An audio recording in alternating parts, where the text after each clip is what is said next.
मैंने आयशा को पहली बार अपनी कज़न की शादी में देखा था। वो आज़ाद कश्मीर की रहने वाली थी और मेरी कज़न की यूनी फेलो भी थी। पहली नज़र में ही मुझे उससे मोहब्बत हो गई। मैंने मौका देखते ही उसे प्रपोज कर दिया, लेकिन उसने मुझे कहा कि वो शादी से पहले की मोहब्बत पर यकीन नहीं रखती। वो मुझसे कहने लगी कि अगर तुम्हें आपको पसंद हो तो मेरे घर रिश्ता भेज दे। तो मैंने कज़न की शादी के फौरन बाद उसके घर अपने माँ बाप को रिश्ते के लिए भेज दिया। तो उसके घर वालों ने हाँ कर दी और इस तरह हमारी मंगनी भी हो गई। हमारी शादी 2 साल बाद होनी थी, क्योंकि आयशा की पढ़ाई अभी मुकम्मल नहीं हुई थी। आयशा लाहौर की एक यूनिवर्सिटी से मास्टर्स कर रही थी और हॉस्टल में रहती थी।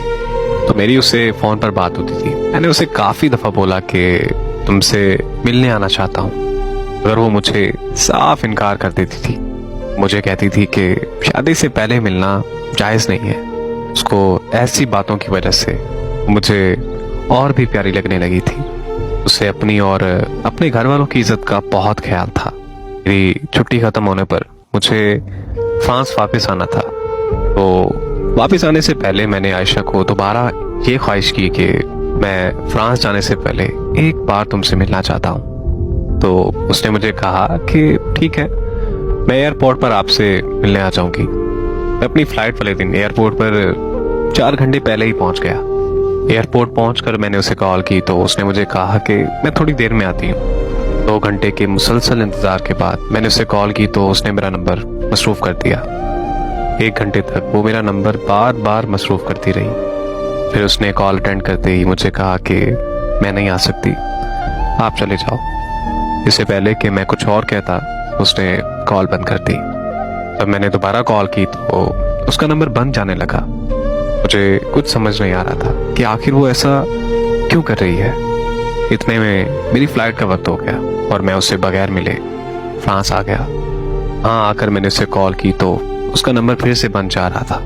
मैं उसके घर कॉल करने ही वाला था कि मेरे घर से कॉल आ गई। मुझे मेरी अम्मी ने बताया कि आयशा के घर वाले हमारे घर आकर तुम्हारा रिश्ता तोड़ गए हैं। ये सुनकर मेरे पांव तले जमीन निकल गई। अम्मी ने मजीद मुझे बताया कि आयशा के घर वाले ये कह रहे थे कि ये रिश्ता हमारी बेटी को मंजूर नहीं, इसलिए हम ये रिश्ता यहीं ख़त्म करते हैं। मैंने अम्मी की कॉल बंद की और आयशा के घर कॉल की तो उनका नंबर भी बंद जा रहा था।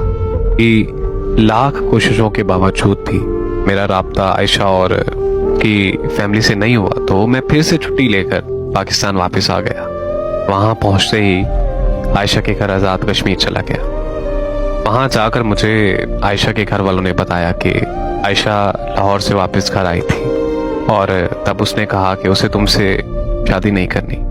हमने उससे वजह भी पूछी थी, मगर उसने कहा कि मैं जहर खाकर मर जाऊंगी लेकिन वहां शादी नहीं करूंगी, इसलिए हमने आप लोगों के साथ रिश्ता तोड़ दिया।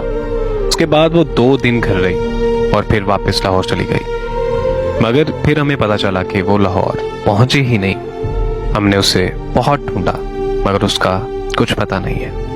मैं ये सब सुनकर और भी तकलीफ में चला गया, क्योंकि मेरे अंदर बहुत सारे सवाल पैदा हो चुके थे। क्योंकि आखिर उस दिन वो एयरपोर्ट पर क्यों नहीं आई और फिर उसने अचानक मुझसे मंगनी क्यों तोड़ी और अब अचानक कहाँ गायब हो गई है। मैं अपने इन्हीं सवालों के जवाब जानने के लिए अपनी कज़न से मिलने लाहौर चला गया, जो उसकी बेस्ट फ्रेंड हुआ करती थी और आयशा की यूनिवर्सिटी फेलो भी रह चुकी थी। मेरी कज़न ने मुझे बताया कि आयशा यूनिवर्सिटी में एक लड़के से बहुत ज़्यादा प्यार करती है, मगर वो लड़का आयशा के साथ मुखलिस नहीं था। मैंने ये बात आयशा को समझाई थी कि वो लड़का तुमसे प्यार नहीं करता, मगर वो इस बात को समझने तक वो अपना सब कुछ गंवा बैठी थी। प्रेग्नेंट होने का सुनकर उस लड़के ने आयशा को छोड़ दिया।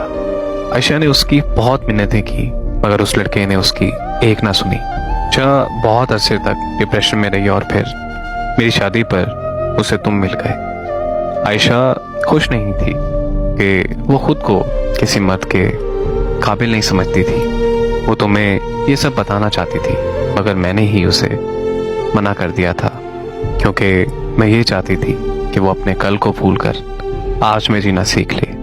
अपनी कज़न से आयशा के बारे में सुनकर मुझे बहुत दुख हुआ। फिर अफसोस इस बात का था